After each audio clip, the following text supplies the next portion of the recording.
Welcome back. In this video, we're going to be looking at how we can simplify expressions that contain brackets that have been raised to a power. Now to do this, we have a nice neat rule that we can employ to do this simplification process for us. So the way in which the rule goes is that if we have a to the power of m inside a bracket and we raise all of that to the power of n, what we find is that it's going to yield a result of a to the power of m multiplied by n. So what we find is that we multiply the exponents of inside and outside of the bracket together.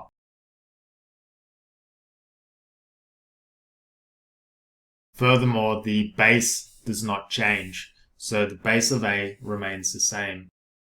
Now we can elaborate on this rule by increasing the complexity ever so slightly. So rather than having a single factor inside the bracket, what we can do is we can up it to two factors, and in which case we simply do the same.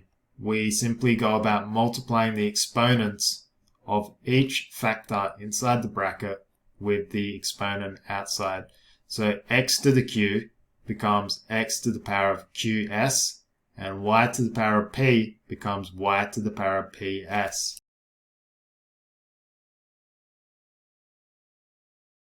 So multiply the exponent of each factor in the bracket with the exponent outside. So q and s, p and s. And once again, the base remains unchanged. Okay, now that we've got that out of the way, let's have a look at some examples. So we've got example 1, 2 to the 3, all raised to the power of 2. What we find is that we can simply go 2 to the power of 3 multiplied by 2. So this is our base, inner exponent, and our outer exponent. The two exponents are multiplied together, so this will yield a result of 2 to the power of 6. Now we can check this using our calculators. We can say up we come, and then we'll put in 2 to the power of 3, all raised to the power of 2, and it's going to yield a result of 64.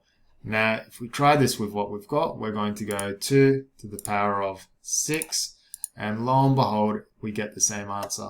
So what we're able to prove here is that we can simplify this expression over here down to this lovely looking expression over here. Much simpler. Alright, example 2 now.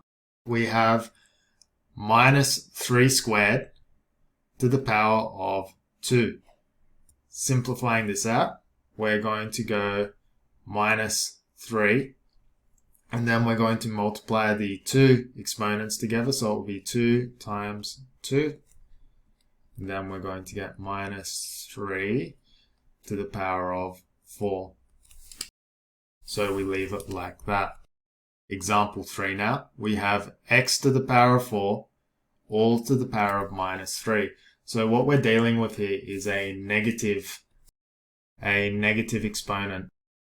Irrespective, we simply treat this like we would any other exponent that we've come across thus far. We're simply going to apply the rule. So what we find is our inner exponent is 4, our outer exponent is minus 3.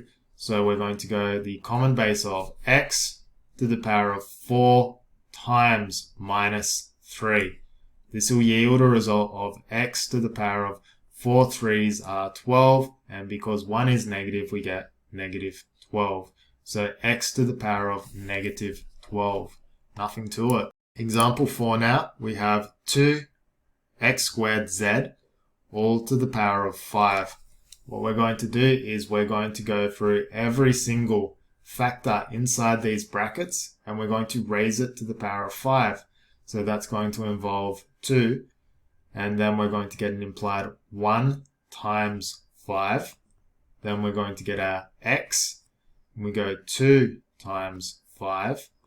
Then we're going to get our final factor, which is z, and it will be 1 times 5.